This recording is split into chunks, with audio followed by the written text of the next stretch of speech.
I couldn't shake the feeling of frustration building inside me. Every time I tried to steal a moment alone with Sarah, her friends were right there, interrupting our conversations or pulling her away for yet another group activity. It wasn't just the constant presence of her friends that bothered me. It was the way she seemed so completely absorbed in their company, almost as though I wasn't even part of the equation anymore.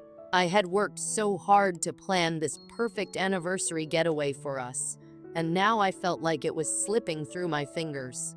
I had envisioned moments of intimacy, quiet dinners by the fire, sharing the beauty of the snow-covered mountains, and eventually asking her to spend the rest of her life with me.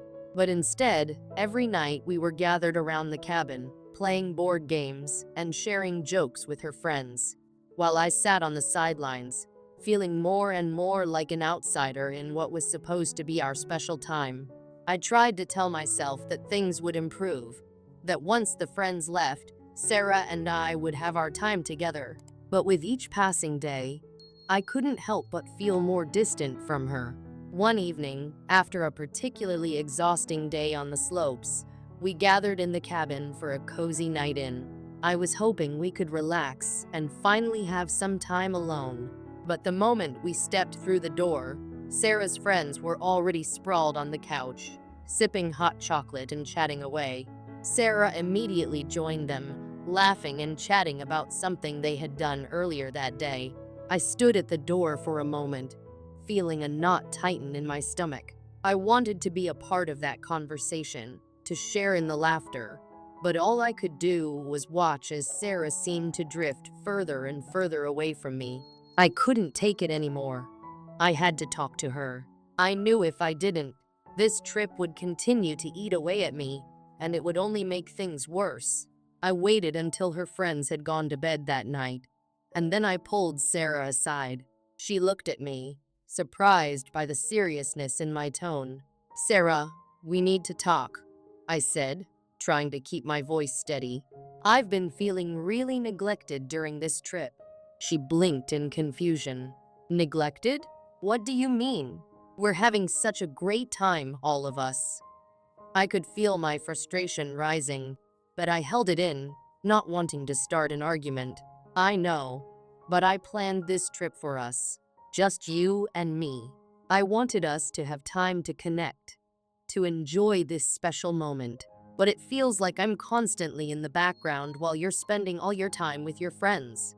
She seemed taken aback, not understanding why I was so upset. "But they're my friends, you know how important they are to me," she said softly. "It's just that we've all been looking forward to this. It's not like I don't care about you." "I know you care about me," I replied, struggling to keep my emotions in check. "But I feel like I'm not a priority here. I've been waiting months for this moment, for us to be together, and now it's all about them. I'm just trying to explain how I feel." She looked at me for a long moment, her expression softening.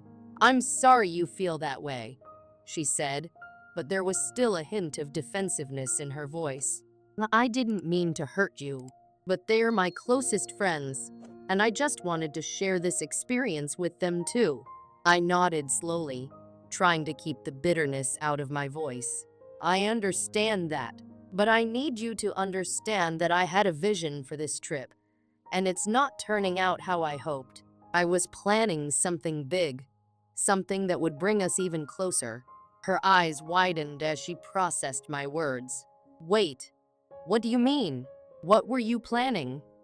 It was now or never. I reached into my jacket pocket and pulled out the small velvet box that had been sitting there, untouched for days.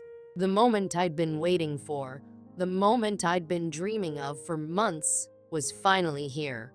I opened the box, revealing the ring I had chosen for her, the symbol of my commitment and love. "Sarah," I began, my voice trembling slightly with a mix of excitement and nerves, "I had planned to propose to you at the end of this trip.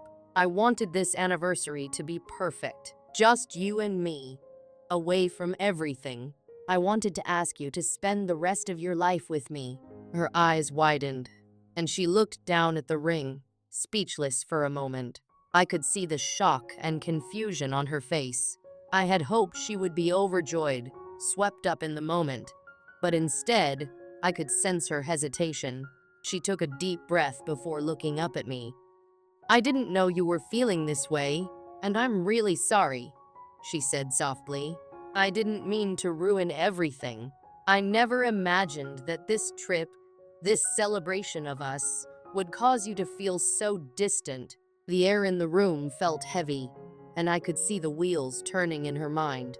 She was trying to process everything I had said, trying to understand how the trip had unfolded differently than what I had envisioned. But even as she looked at the ring, I could tell there was something else going on beneath the surface. Something wasn't right. "I want this to work, Sarah," I said quietly. "I want us to have a future together, but I need to know that we can prioritize each other, especially when it matters most. I don't want to be the person who gets left behind in our relationship." She stood silently for a moment, the weight of the situation sinking in. Finally, she stepped forward and took my hand. "I love you. I've always loved you, but I need time to think about this. I need to process everything you just said." My heart sank. Time was the last thing I wanted. I had already waited 5 years for this moment, and I wasn't sure how much more I could endure. But I also knew that forcing her to make a decision now wouldn't be fair to either of us. So, I nodded, my voice barely a whisper. "I understand. Take all the time you need."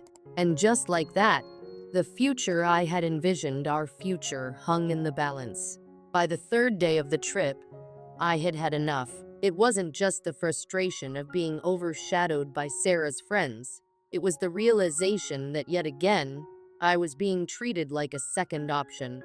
I had planned this trip for us to reconnect, to have a romantic escape where we could focus on each other. But instead, it had turned into a disaster, a nightmare that I couldn't escape from fast enough. I had thought that with some careful planning, we could escape our busy lives and spend some much-needed quality time together. It wasn't a grand gesture, just a weekend getaway. But as soon as we arrived, Sarah's friends started showing up, uninvited, one by one. What was meant to be a quiet and intimate trip for two had morphed into a full-fledged group vacation. I couldn't understand how she could ignore my feelings so easily. I had told her before we left that I needed this time for us to reconnect, for us to focus on each other.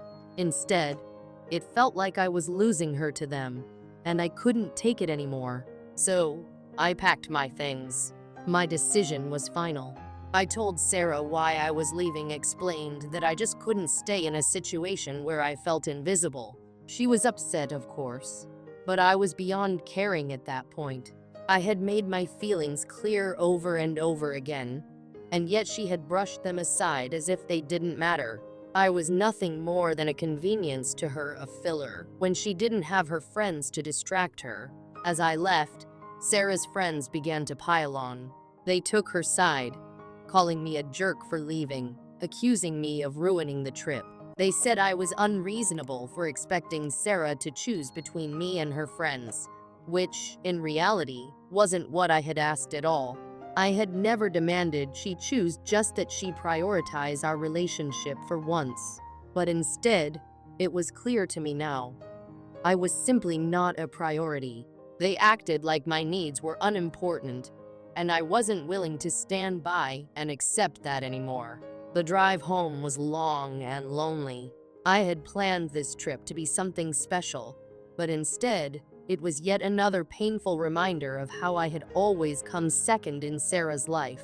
I tried to make sense of it all, but nothing seemed to add up. The more I thought about it, the more I realized this wasn't the first time something like this had happened. Over the course of our relationship, Sarah had always managed to find a way to put her friends before me. It had always been small things, at first her canceling plans when something better came up, or leaving me behind for a night out with her friends. I'd convinced myself that it was no big deal, that I was overreacting.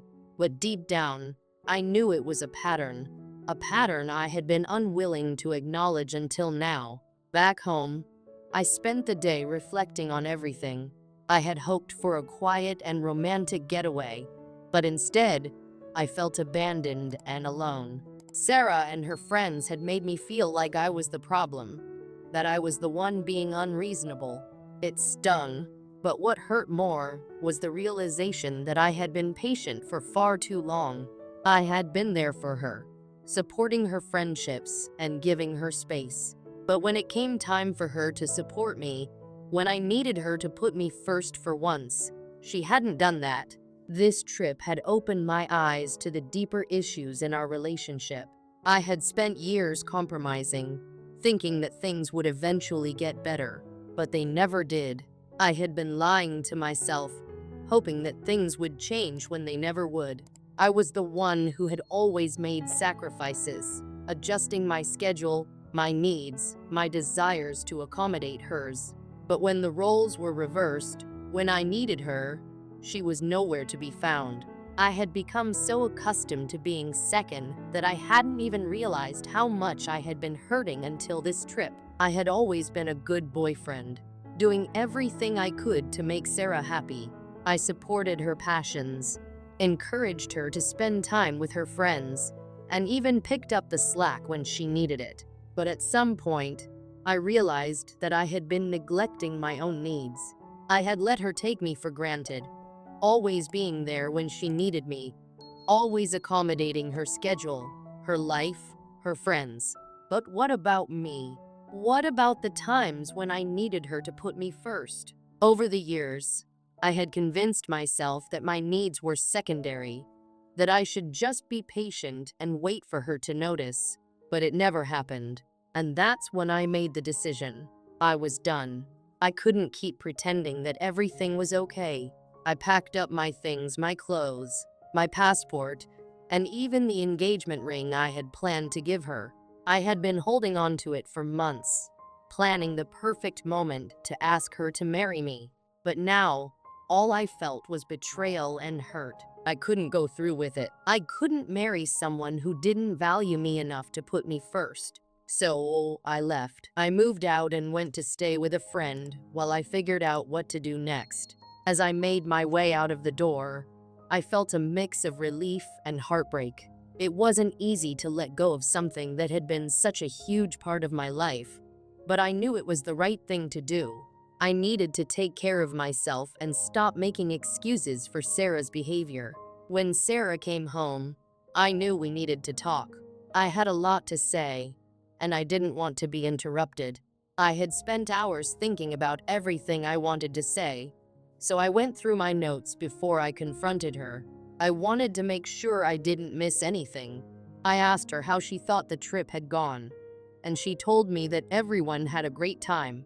She said it was memorable, a trip she would never forget. But I couldn't let her gloss over the truth. I told her how I had felt like a third wheel, how it seemed like I didn't matter at all. I reminded her that this trip was supposed to be about us, that we had talked about it for weeks, and yet, she had invited her friends without telling me. She tried to justify it, saying she had mentioned the trip to her friends months ago, and they had been excited to join. I felt a knot in my stomach. It wasn't just about them coming, it was about the way they took over everything. Every activity became a group event. Every conversation became about them. I was pushed to the side, and it wasn't just on this trip. It had been happening for years. I asked her if she knew I was planning to propose. She said she didn't, and that if she had known, she wouldn't have invited her friends. But that didn't make sense to me. If she had known how important the trip was to me, she wouldn't have invited them in the first place. I explained how the proposal was supposed to be a surprise, but now it was just another broken plan. Sarah begged me to stay, promising we could work through it, but by then, I was done. I couldn't keep hoping for change when things had never changed before. I had waited long enough for her to see me, to understand my needs, but it was clear that she wasn't willing to put in the effort. So I packed up the rest of my things, returned the ring, and left. I didn't look back. It's been 6 months since that day, Life has moved on. I've kept busy with work, started training for a marathon, and taken steps to improve myself. I'm not rushing into another relationship, but I'm open to whatever the future holds. I've learned to value myself more, to put my own needs first, and to never settle for anything less than what I deserve. While I still miss Sarah sometimes, I know I made the right choice. My life is better now, and I'm focused on the future. I've let go of the past, and I'm excited to see what's next.